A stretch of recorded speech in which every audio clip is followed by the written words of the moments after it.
fana ni, satu lagi baqa. Fana billah, baqa billah. Ini juga istilah yang selalu disebut-sebut oleh mereka yang belajar tarekat ni. Tapi mereka tak faham apa itu fana billah, apa itu baqa billah. Rasulullah SAW bersabda bila ditanya oleh Jibril, mal ihsan, maka Rasulullah menjawab, al ihsan an ta'budallah ka'annaka tarahu fa in lam takun tarahu fa innahu yaraka. Al ihsan an ta'budallah ka'annaka tarahu, itulah fana. Fa in lam takun tarahu fa innahu yaraka, itulah baqa. Kerana hadis tentang ihsan ni lah hadis yang menjadi dalil yang menunjukkan, membuktikan bahawa fana billah dan baqa billah itu ada. Pasal apa tuan-tuan? Seseorang yang merasa seolah-olah melihat Allah, kalau tidak dalam keadaan fana, tak akan berlaku. Jadi bila Allah fanakan, barulah dia terasa seolah-olah melihat Allah. Sebab itulah hadis tentang ihsan ini adalah hadis yang menjadi dalil adanya fana atau fana itu disyariatkan di dalam Islam.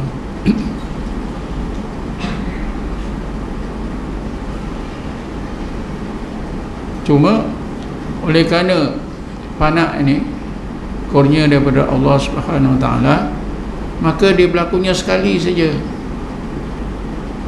Tuan-tuan perempuan boleh baca, kalaulah disiarkan dalam majalah Al-Islam, keluaran akan datang. Kerana hari itu yang bulan puasa saya hantar 2 artikel. Pertama, Gili Isim disiarkan pada dalam Al-Islam keluaran bulan 10. Beberapa hari lepas saya tengok ada setengah rakan-rakan kita pun dah baca.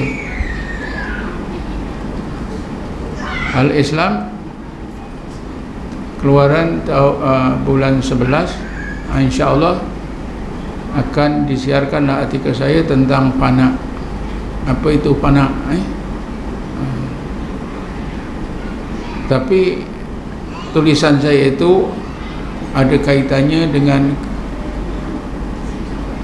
ada hubungannya dengan anggapan-anggapan yang salah, anggapan-anggapan setengah pengamal tarekat yang salah. Misalnya apa yang kita tengok dalam video klip YouTube, ada kumpulan-kumpulan zikir,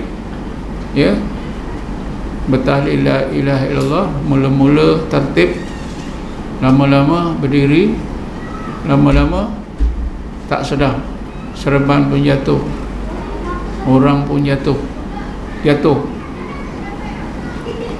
lalu didakwa itu adalah fana. Jadi tulisan saya itu ada menyentuh tentang itu. Adakah itu fana? Fana ini hanya sekali je dalam hidup kita, dia tidak berulang. Jadi itulah dalilnya, dalil daripada hadis Nabi, iaitu tentang ihsan. Bila seseorang itu berada dalam keadaan seolah-olah melihat Allah, pada masa itu fana. Kerana seorang yang tidak difanakan, dia tidak akan merasa, tidak akan melalui pengalaman seolah-olah melihat Allah Subhanahu Wa Taala.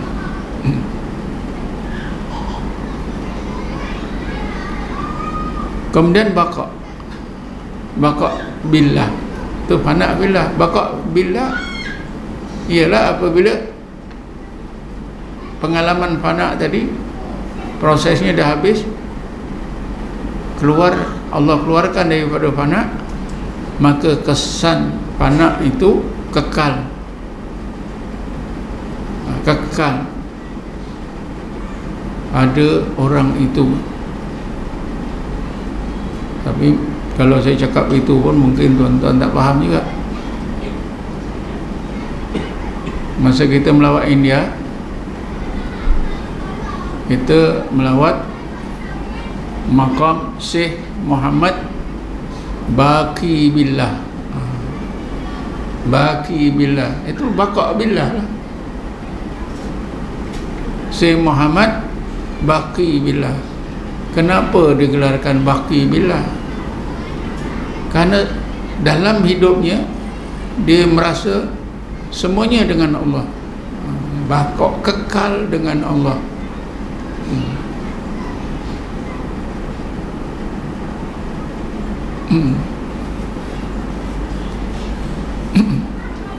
Jadi nak baqa billah tu mesti melalui fana billah.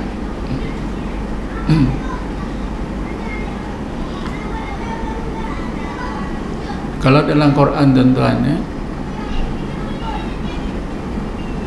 dalil fana itu dan baqa memanglah banyak.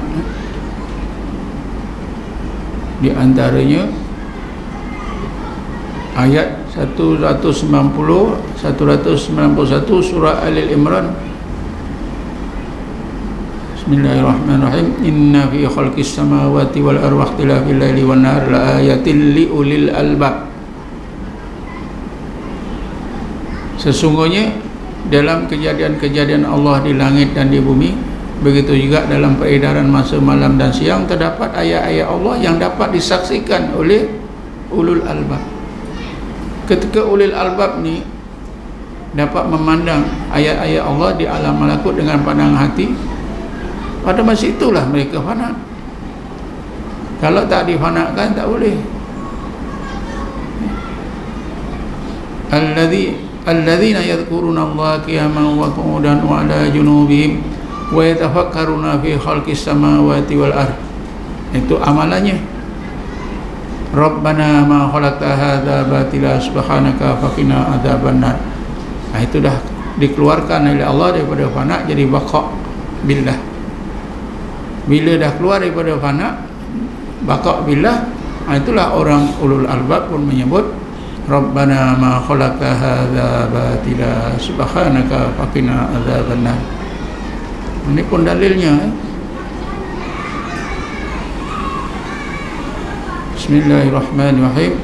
Allahu nazzala ahsana hadisi kitaban mutasyabiha masaniya taqsairu minhu juludul ladzina yakhshawna rabbahum summa talinu juluduhum wa qulubuhum ila dzikrillah. Ini pun boleh ada isyarat. Ayat ini ada mempunyai isyarat bahawa apa yang disebut oleh Allah di dalam ayat ini menggambarkan orang yang dikurniakan oleh Allah fana.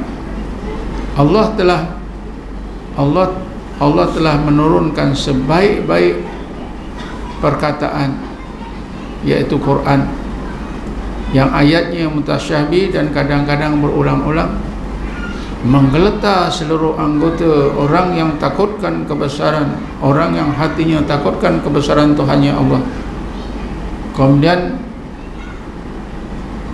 seluruh anggota dan hati menjadi tenang dan lembut ketika mereka mengingati Allah Subhanahu wa ta'ala. Ini kalau kita telitikan betul pun sebagai dalil adanya fana dan adanya baqa billah. Cerita Nabi Musa, itu lagi jelas bahawa Nabi Musa difanakan oleh Allah, dikeluarkan daripada fana, letakkan oleh Allah dalam baqa billah. Bila keluar daripada fana saja, Rabbana keluar saja, Nabi Musa kata subhanaka tubtu ilaika wa ana awwalul mu'minin, dalam baqa billah.